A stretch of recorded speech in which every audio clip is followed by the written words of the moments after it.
Well, Natalie, thank you so much for joining us here on the Entrepreneurial Success Podcast. I'm thrilled to have you here. We've got some great stuff to go through, but before we get started on that, why don't you just introduce yourself to the audience and tell us a little bit about what you do?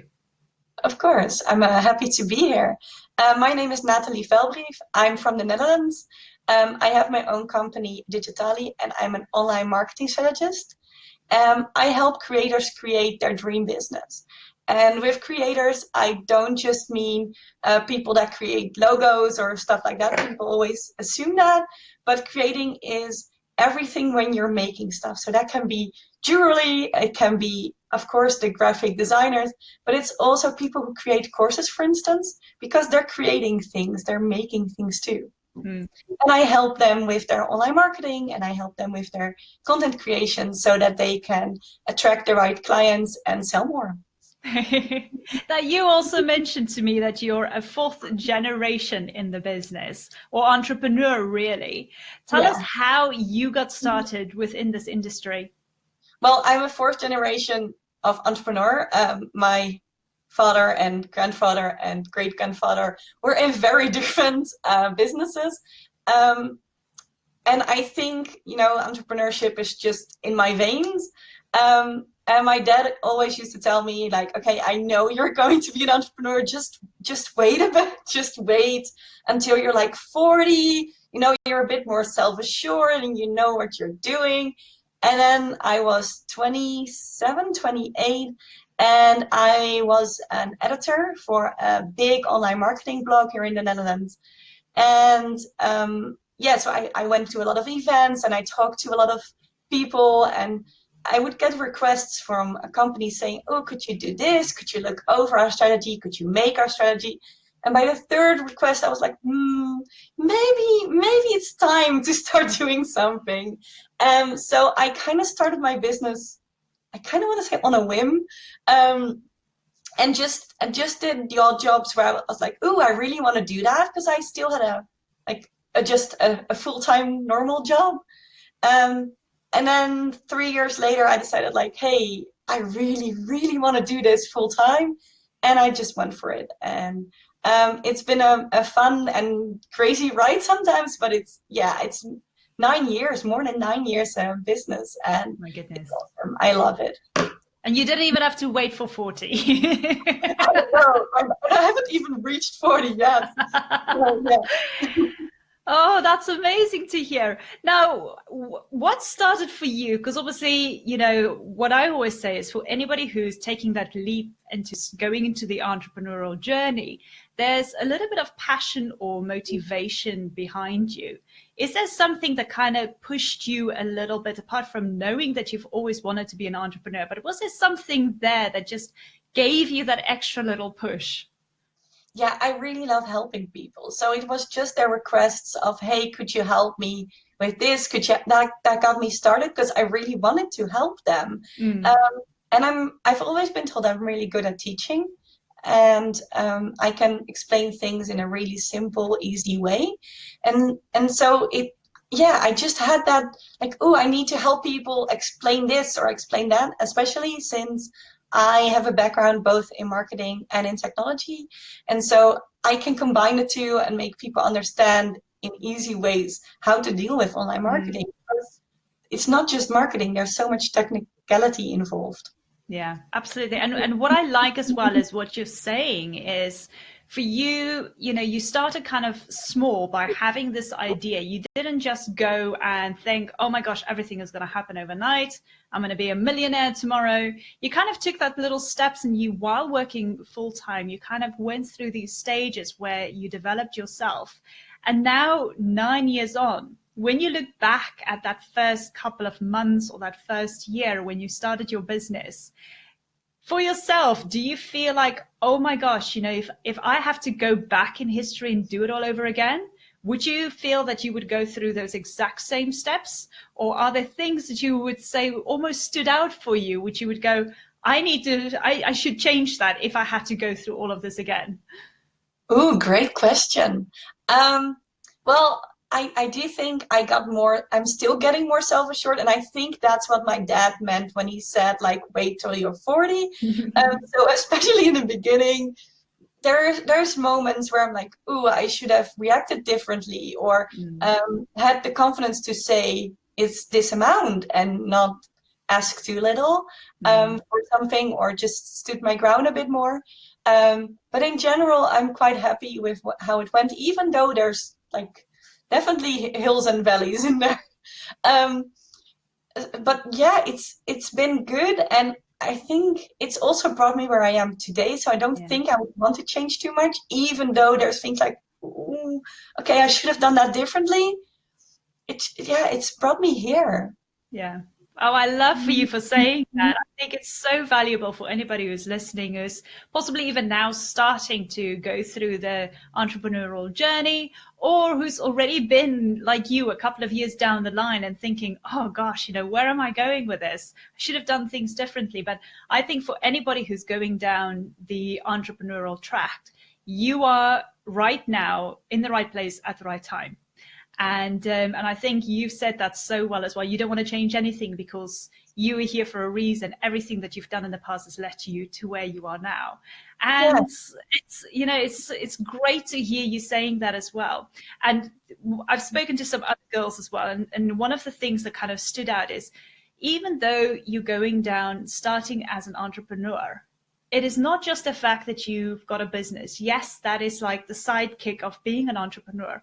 But the self-development that you're going through as an individual, that is basically you being an entrepreneur. And I think that's what takes the cake, so to speak. Yeah. So I think you've kind of nailed that one down as well, just for you, with the lessons, the life lessons that you've learned along the way, took you basically to where you are now. And, I congratulate you, being 9 years already in the industry and in your business. That's great. That's amazing to hear. It kind of sometimes I'm like, how can it be 9 years? It doesn't feel like 9 years, and at the same time, if I look back, then suddenly it makes sense that it's 9 years. Yes. No, gosh. And I think that's what's so enticing as well for anybody, is thinking, where am I going to be, 5 years, 10 years from now? And all of a sudden you're there and you think, wow, where's the time gone by? Yeah, exactly. Now let's talk about what you want to basically discuss with us today. And I'm really excited about this because I've never had somebody on the podcast talking to us about this specific topic. And this is all about the different stages your customers or your clients go through within your business or in your industry. So I think let's start off talking first about what those stages are. If you can just talk to us a little bit more about that and just explain what you meant by it. Yes, of course. So someone doesn't wake up just suddenly knowing about you and buying from you. That never happens, because even if it happens in a day, then they still move through those phases. They don't suddenly wake up in one morning knowing, oh, I really want to buy from Natalie and buy, that doesn't happen. They need to know that you exist. They need to like you, trust you, and then they're ready to buy. So there's 4 stages till the buying stage, and then it's know, like, trust, and then there's the buy. And the knowing is just figuring out that you exist, whether that's on a podcast or a video like this, or whether that's in a guest blog or finding your Facebook ad. They need to know that you exist and that you have something that might be, because they're not sure yet, that might be of value for them. And then they get to the like phase. They are like, ooh, I like what they're doing. I like their products. I like their courses. They just get a bit more feel of who you are, because a lot of times it's solo entrepreneurs or like small businesses. So it's who you are as a business, but also as a person. And then they get to the trust phase. So they have to trust that you're an expert, and they need to trust that you know what you're doing and that you know what you're selling and that what you're selling is good. So they need to go through that phase, and then they get to the buying phase. I think it's so important what you're saying, because most of the people, most of the audience, you will hear these stages a lot. So many other people talk about them, and I've spoken about it numerous times as well. So what Natalie's saying is really important. It's not just something that people have made up and now is a repetitive sentence, really. Natalie, if I can ask you, if somebody would be asking you, what do they need to do in order for people to know them, to like them, to trust them, those first three stages, is there a couple of tips that you can give as to what they need to do through those first three stages? And then maybe we can touch up a little bit on the fourth stage as well. Yes. It all has, well, when I talk about it, it all has to do with content, because there's different content involved. You're talking about different things when you're talking about people getting to like you, then whether it's trusting. So if we're talking no, then like I said, it's a lot of time, it's guest blogs, it's podcast. It can also just be quotes, with the mention that it has to be a quote that has something to do with what you're doing. And it's not just a general quote that everyone will like, but it's not at all connected to you and your business. But a lot of times that's the kind of stuff that will get people to know that you exist, because people will share it, and so new people will see it and get to think, oh, that's interesting. So the liking phase is more about they're getting to know you. So it's about your story as a business owner. It's about your values, your morals. Who do you want to help? They get a bit more feeling of you and your product without it being completely around your product. So it's not selling, oh, buy this product from me, but it's more casual. I think casual is a really good word for the like phase. Yeah. And then there's the trusting phase, and the trusting phase, the content is really about showing your expertise. So that would be testimonials, for instance. It could also be giving them tips or and how to use your product, or the difference in results from before, after your service. And so that is more the trusting phase, and content will be more around that. And then you get to the buying, and of course the content around buying can be very direct, like, ooh, buy this product. It can also be more sign up for my newsletter, or sign up for a freebie. That depends a bit on how you want to play it. And then also, you need to balance it. So it's not just one or the other. You need to combine and change it up. And that's really important with all of the phases. Yeah. Oh my gosh, I couldn't agree more. Now, I think this leads over to another thing that you want to talk about, which is about funnels as a way of people going through these stages. But you prefer using the word circles. So tell us what you meant by that. So a lot of times when people explain those different channels, they will make the funnel. So they will have the two lines going inward. So you have the outer layer would be the no, and then not all, but some people will move lower into the funnel to the like, and like lower and lower until they get to the buying phase. However, that's kind of, to a lot of people, that means that there's one channel, like it's a direct line. It's no, like, trust, buy, but that never happened. Well, it could happen, of course it could, but it almost, and especially in this time with all the social media channels, it almost never happens.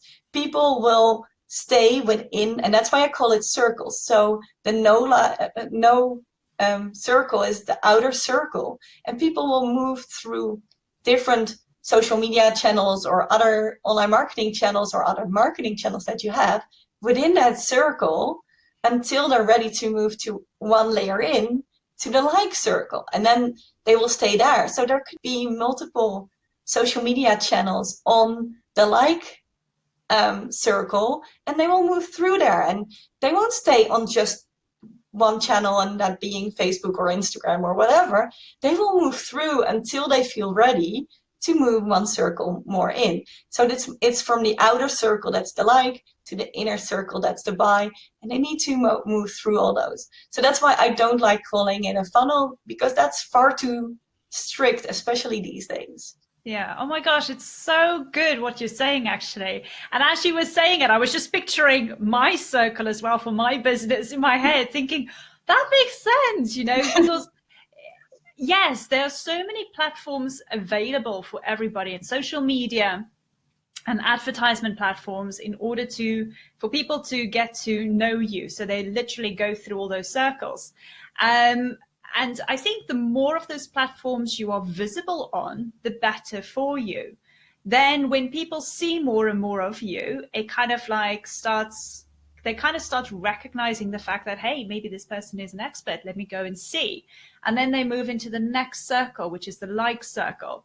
That's where they start interacting and building that relationship more with you as an individual on a social level, as you said. But then also, going then from there to the trust factor, where they feel, I know this person now and I trust, and I'm going to the trust factor almost, and correct me if I'm wrong, but this is almost where they then get to experience what other people have experienced working with you. So where those credentials or those reviews come into play. And then the last entity would obviously for them to take that step and to buy whatever it is that you're offering them. But it's so true what you're saying. And yes, it is a funnel, but it's a funnel that you're looking from the top rather than from the side. I think that's a really good explanation. Yes.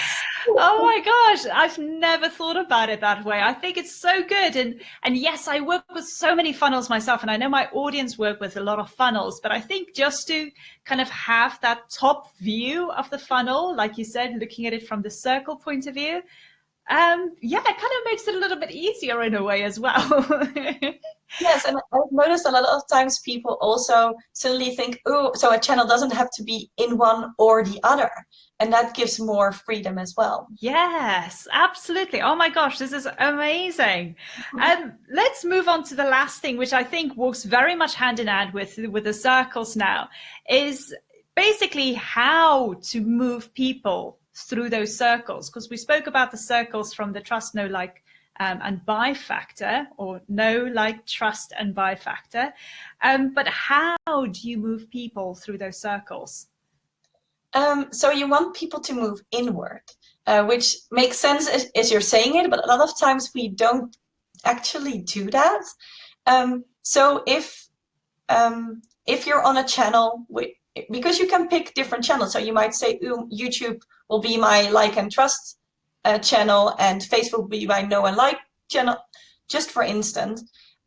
Knowing that, you might start pointing in your Facebook so sometimes to your YouTube channel, because that's the next circle they need to go through. Yes. And you want them to move towards the center, towards the buying factor, the buying phase, I mean.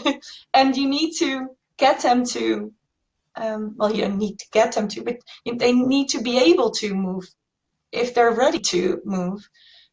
And the only way to do that is that they know what the next step would be if they're ready. Yes. And at the same time, you don't want to push them back. So a lot of times when I start working with my clients, their newsletters are full of links to their Instagram channels, to their Facebook channels, and not just like underneath, like really small, which I'm perfectly fine with, but links to Facebook posts directly, and to Instagram post or to YouTube when they're using that for the know factor. And so they're pushing people that are in the trust phase back to the know phase very specifically and directly. And then they're making it harder for people to actually get through the trust circle to the buying circle, because they're keep being referred back to the know circle and kind of feel like, okay, so do I really know and like you then? Because somehow that's indirectly, that's what they start feeling and thinking. Yeah. Oh my gosh, it makes so much sense. And I can see this in the back of my mind already. Yeah, it makes so much sense, because if you're blogging, for instance, and you've got your Facebook page as well, and you're constantly referring people from your Facebook page to your blog, yes, that's maybe a good way to keep the content and keep them in the like factor. But that is if they're already in the like factor. Once they kind of in they're in the know factor. Sorry, I'm going to get it right. So when they're in the outside, they're in the know factor. But if they're in the like factor, you've got to be able then to direct them to go to the trust factor. And when they're in the trust factor, to guide them to the buy factor rather than taking them back out. Yes. And it's all about those micro actions that you've got to make sure you've got. It's basically, you've got to have a strategy, isn't it? You've got to have the right strategy, knowing what platforms you're using, what channels you're using, and what content you're using. And with that content in those channels, where are you taking them? Am I right for saying that? Yes. And it can be that linking from Facebook to your blog is actually the right move for you, because that will depend on your strategy. So I think that's really good that you're pointing that out. And so no set of circles will be the same for any person, because it so depends on who you are. Like I always also want to point out that people always say it's about my business or just about my audience, but there's the 3 layers. It's like your business, your audience, but also yourself, because that really defines which channels you pick. Yeah. Oh my goodness. This is so, so good. And I'm glad you're saying this, because it just gives another bird's eye view about how to look at funnels, how to look at the different stages your clients or your customers are going through. But not just to have those stages, but to have a strategic plan to take them through every one of those circles. And how can I say, people think it's a kind of a way to persuade people, but it's a way to authentically guide people really to buy your product and service. And if people are not ready to buy your product and service, then maybe it's not for them. And you gotta face that. You gotta be right. And you know, in fairness, you've got to accept it. But it's kind of like this nice way of guiding them through the phases that you are the right person for them. And people are not, you know, stupid. People are not dumb in any way. They will know if you are the right person for them. They just need the route, and that's what you basically got to give them. Yes, exactly. And I think you also want to use that time for people to select themselves as saying, okay, I'm not right for you. Because then and I mean it in a good way, but you're not wasting each other's time. Because otherwise you might start discovery calls or even start working with each other and then figure out that you're not right for each other. And that's harmful for both of you, and that's not going to help anyone. And I prefer that then they find the right person for them, and they will be happy and get the results that they deserve. So I actually love sending people away, which sounds a bit weird.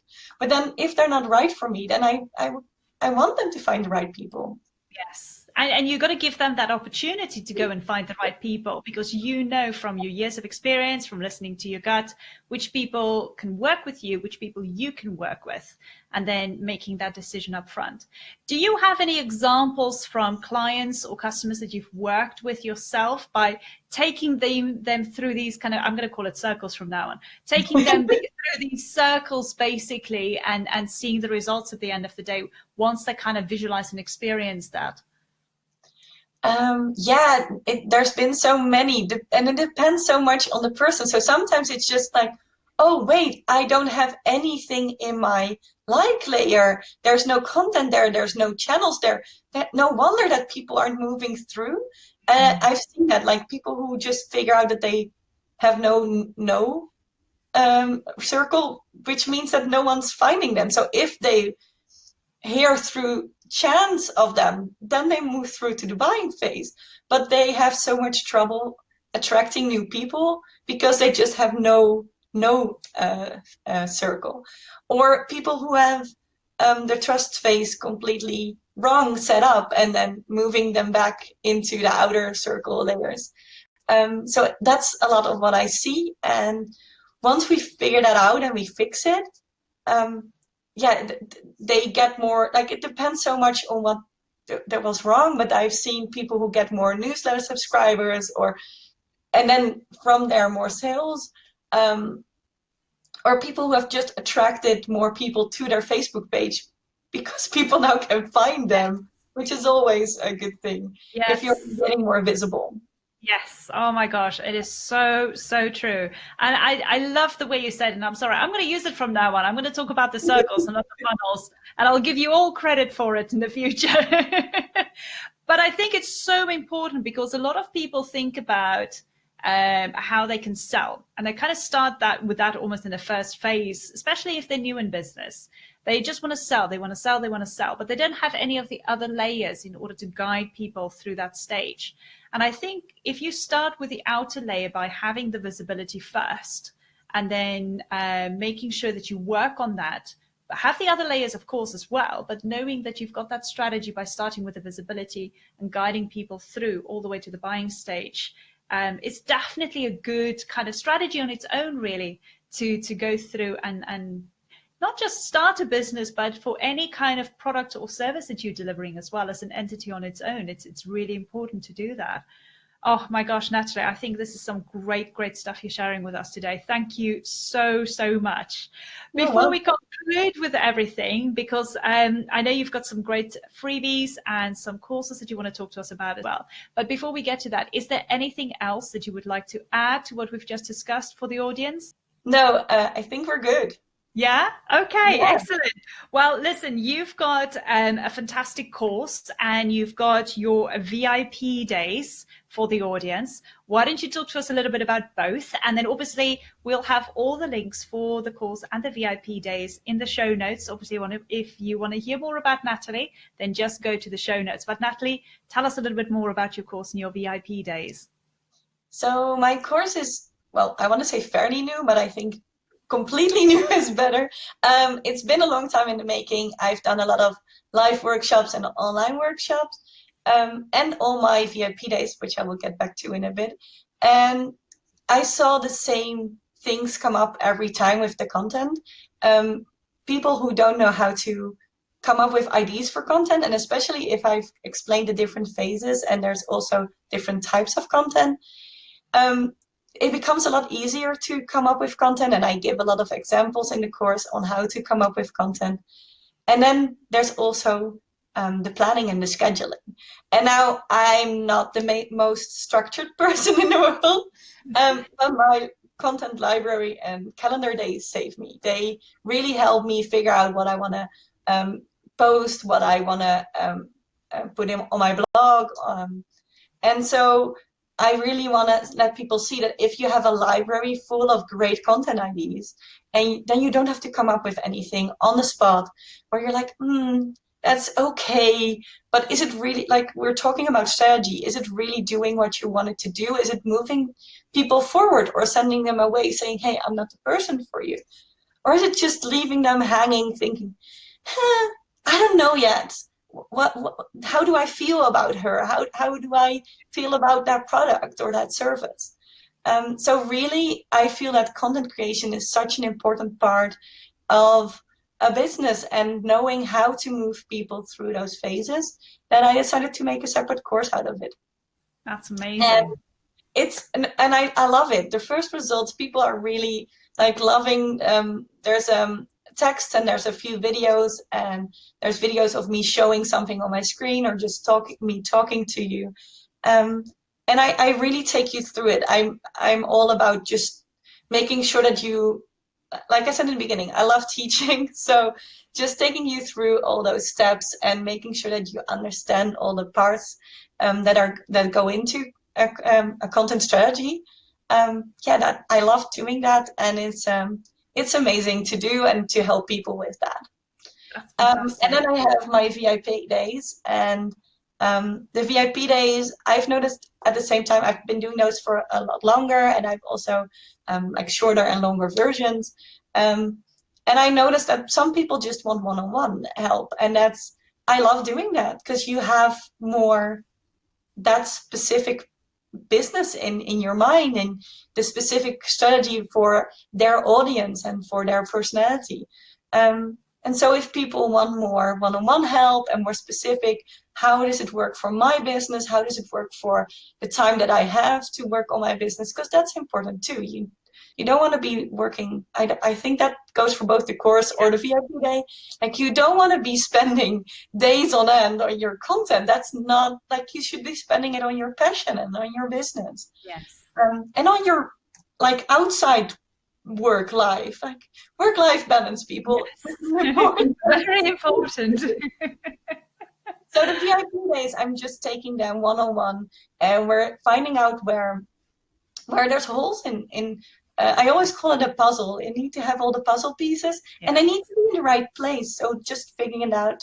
That can be just content creation. There can be a bit like adding a channel, removing a channel, just smoothing it out and making it a puzzle that fits. That's so cool. Oh, thank you so much as well for sharing that. So if any of you are listening now or watching this video, by all means, go and have a look at the show notes and connect with Natalie. I'm sure she'd love to help you out with your content creation and obviously helping you setting up all those circles so you can absolutely start selling more of your products and services, but more importantly, start helping people with your services and your products wherever you are in the world. Natalie, you've also got a freebie for us. So for those of you who want some 30 content ideas, Natalie's got a great freebie as well with the show notes in the bottom below this video. But why don't you talk to us a little bit about what the freebie is and what they could expect from it? Of course. So because I saw so many people who were they were struggling to coming up with content and they were trying to do it at the last moment. So my freebie is all about 30 cues that can help you come up with that content. Hopefully not on the spot, but even it will work even if you're doing it on the spot.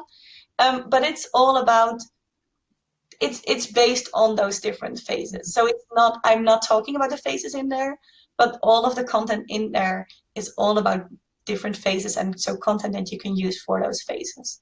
And so there's Fantastic. 30 IDs, and if you use those and for 30 days, and you could start over again, and you could use that for quite a while without anyone ever getting bored. Natalie, I just wanted to say thank you so, so much for taking the time to be here with us. I really enjoyed just having this conversation. I learned so much from you today. Oh my gosh, it got all my creative juices flowing. And I think after this podcast, I'm going to go and make a couple of notes myself and see how my circles flow. No, thank you so, so much. I really appreciate your time being here. And then we'll definitely be in touch in the future. And for those of you listening, if you would like to leave us a comment below in this podcast, by all means do so. If anything that stood out for you, maybe you had an aha moment from what Natalie said, or anything that you just felt, oh my gosh, I should give that a go, please leave us a comment. Let us know. We'd love to hear from you. Again, Natalie, thank you so, so much. We'll be in touch very soon, and I look forward to speaking to you maybe again some point in the future. Sounds good. And thank you for having me. You're welcome. Take care. Bye.